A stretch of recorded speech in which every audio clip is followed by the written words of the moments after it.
Hey, welcome back to the Full Circle Network. This is your host, Marcos Melendez, the managing editor of FullCircleCinema.com. Today we'll be discussing episode 8 of Stargirl. This week it's going to be just a duo. It's going to be Jacob Campbell, a lead news writer. Hey, what's up, everybody? Thanks for listening in this week. I'm glad to be here. Yep, hopefully they'll listen to the entire thing. We need that watch time, please. We really do. Even if you just leave it on a tab, don't even have to listen to it. Just let it play. Yeah, it'll do great for us, and we'll keep doing reviews. That's what we do. Wait, you're not supposed to say it. What? Wait, what? All right, so watch the episode first, of course. We're going to be diving deep and talking about a lot of spoilers. So if you haven't watched the episode, kind of no-brainer, go watch it. Then come back here because it's a pretty great episode. Before we dive in, though, I want to get your general thoughts, Jacob, before we get in. I really like this episode, actually. It was a great follow-up to last week's episode, which was also a high point of the season for me.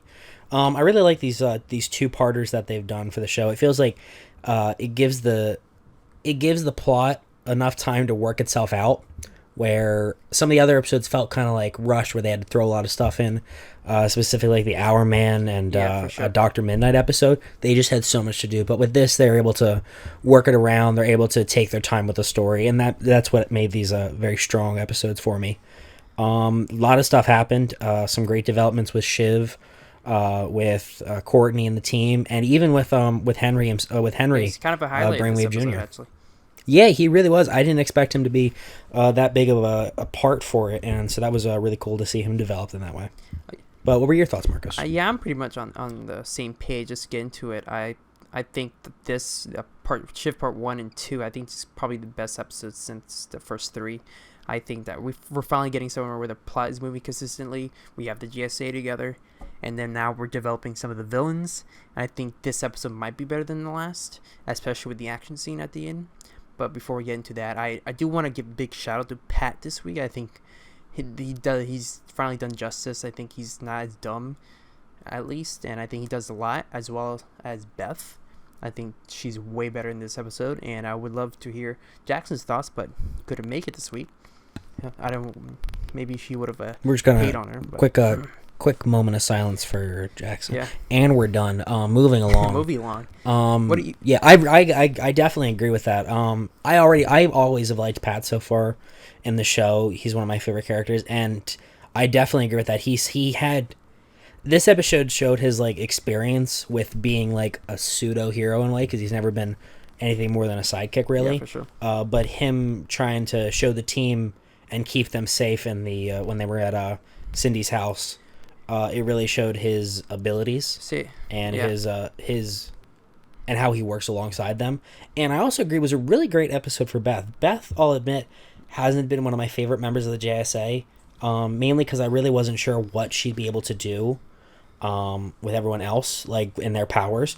But this episode definitely highlighted her skill set for the show and for what she can bring to the JSA. Yeah, for sure. And both her and Pat, which is why I mentioned both, they have a really good scene together when they enter Sydney's house. They play off each other quite well. I was quite surprised, and I think that although Beth, it's still not totally clear what Beth would do, let's say, against the ISA, but I did like what she did in this episode and how she teamed up with the rest of the JSA members. Yeah. What else? She's not taking on Grundy, but she can. Oh yeah, for sure. She can hold herself in a certain situation, and the chemistry between them was really good. For sure. And although this is called Shiv Part 2, I don't think we get too much of Lady Shiv, aka Sydney.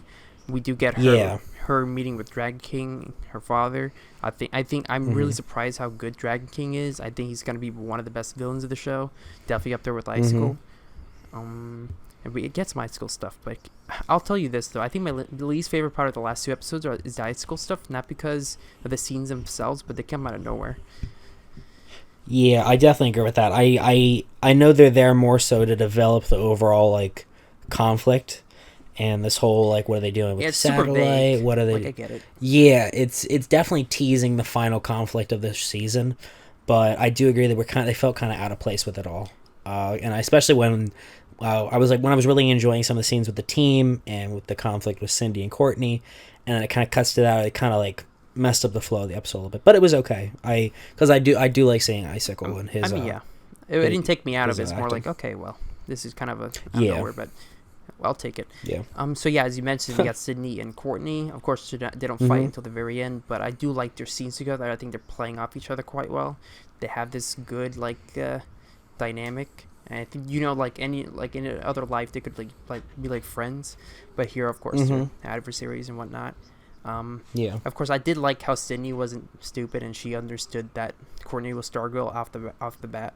Yeah. And she just tried to trick her for a second. Yeah, I definitely liked how they handled that. Instead of her just immediately kind of confronting her, she kind of, it's almost like she was toying with Courtney. For sure. Yeah, she was like, she made Courtney feel like very confused and unsure of what was happening, and then springing on her like, oh, hey, Stargirl. I thought it was really well done, sure. And it adds way more of a threat to what Courtney's had to deal with so far. She doesn't know who any of the ISA members are. They don't know who she is. Yeah. But now she actually has this like tangible threat that can hurt her family, and her friends. And I feel like that is the kind of conflict that I've been wanting her to have. For sure. So that I feel like we've kind of talked about it in previous episodes, where it feels like she is still taking a long time to grow into the superhero role, and she keeps making little mistakes here and there. But I feel like this is the kind of conflict to help her really grow into that role as like a leader of the team. For sure, and when she's like in the hospital, I think we get a really good scene with her and Pat, and I feel like we finally got some real genuine moments that were kind of been missing in the last few episodes, and I did feel way more for Courtney, and I feel like this is definitely the road to her becoming a better hero. I do think that after this episode, we won't get too much of Lady Shiv, which will be disappointing. But you must assume they did find out, like, now Courtney's Stargirl, unless they don't even ask her. Mm-hmm. Now, they're definitely going to figure out, because I feel like Cindy's going to, like, tell her dad to try and save herself from whatever's going to happen.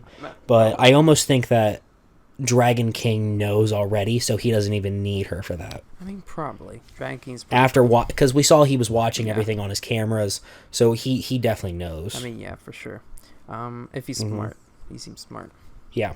Yeah. Speaking of which, knowing who Courtney is, we kind of get that reveal at the end that now Henry knows. Yeah. So Henry's kind of a big part of this episode. He's Brainwave Jr. Yeah. I thought his story worked really, really perfectly with the main one, and they kind of like synced up at the end.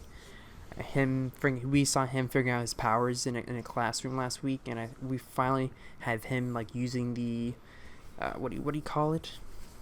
Telekinesis. I was thinking telepathy, but that's another thing I used last week.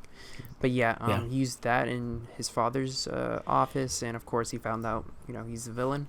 At the very least, he has a suit.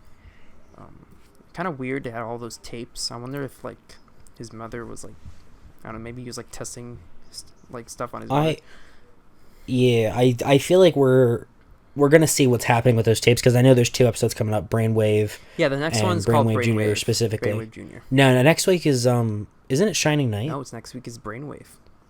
Brainwave. Okay, cool, awesome. Then I think after that, so that'll be good. Jr. So we'll see that development, and we will.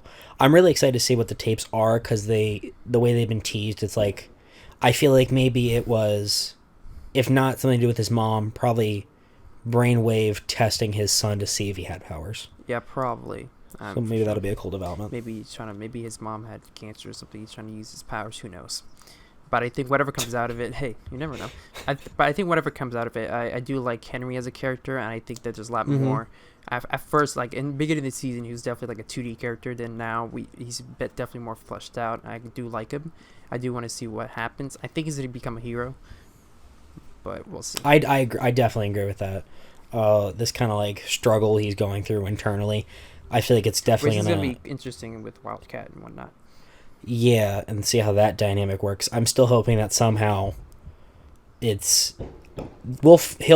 definitely tell Yolanda about what happened and stuff. About what happened. So we all figured it out. We'll see how that. He didn't actually leak. Yeah, we'll see how that's handled.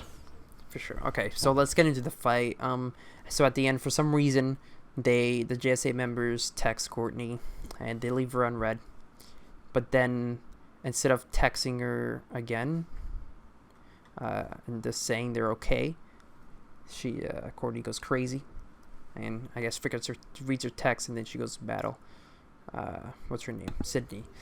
and it was a great scene. Another great action scene. I think we're getting some really good hand-to-hand stuff. And I do like their fights. I like Sydney's powers. She's definitely overpowered, but I do like the blades and stuff. Oh yeah. And I love the action scenes when Courtney uses the staff. The way it's used. There's weight to it.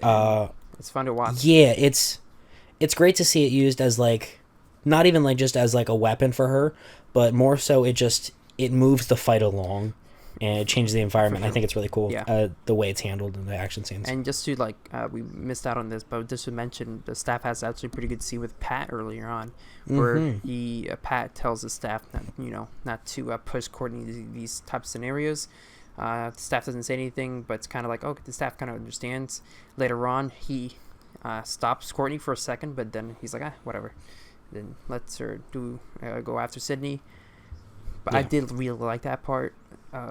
Hopefully we'll get some more of that, like maybe the staff being a little bit more wiser than Courtney. We've only gotten bits and pieces of that, but I do want to see what else they do with that. Yeah. Alrighty. I agree with that. And what else? So I think we covered most of the highlights from this. We talked about Brainwave, Shiv, and everything. What are you kind of hoping to see next week's episode, Marcos? Let me see. Since it's titled Brainwave, I do want to see a lot of his, origin. I want to see what's happening with the tapes. I want to see what happens with the father. I have a feeling the father's going to wake up soonish. And I wonder if he'll still be like a straight-up villain. I assume he'll try to recruit his son.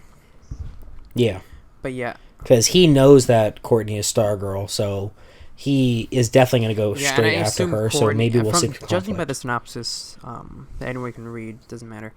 It seems like Courtney wants to recruit him, since she knows that he has powers and he knows that she's part of the GSA. But I assume Henry will go through the ISA route before that happens, which I'm excited for, and I doubt he'll leak, who she is. Yeah. Not like the and if he, oh my god, dude, I can't believe you just said. You got to cut that. Okay. Cut the camera. Okay. Cut the cameras dead. Okay. What else? What do you want to see? Because I've said what I want to see. Honestly, this was a really strong episode for me, so I kind of hope they can keep up the quality of keep that they've been providing so far. I think we're exactly. Not only did we have great action scenes this week, which we've had throughout the season, but there were just some really well acted moments, like the scene with Courtney and Pat in the hospital. It was a very well acted scene, and the chemistry between the characters, and the scene with Pat and Beth at Cindy's house. For sure, it feels like everything's kind of going way more smoothly. Yeah, all the actors have great on screen chemistry, and it really enhances the show, and I'm hoping we get to see more of that in the next episode and for the rest of the season. Alrighty, we just need this, but every week, and we'll be fine. Alrighty, where can they follow you on Twitter, Jacob? You can find me on Twitter at JacobCamp13. Yes, you can follow me on Twitter at BizGamer9. You can follow the page at Full Circle Cena. Jacob, anything else you want to plug? Gosh, what else? Follow at Comic Corner _ for all your comic book news and reviews. Yeah, that's true. And then also like Full Circle Cinema. Yeah, Full Circle Cinema. Visit us. Give us also check out that keeps the lights on. Yeah, click a few articles or anything. Read a review. Just it really helps us. It helps us. They don't pay. They won't. They said they won't pay me if they don't. So just please make sure you're you not click. Supposed to say that.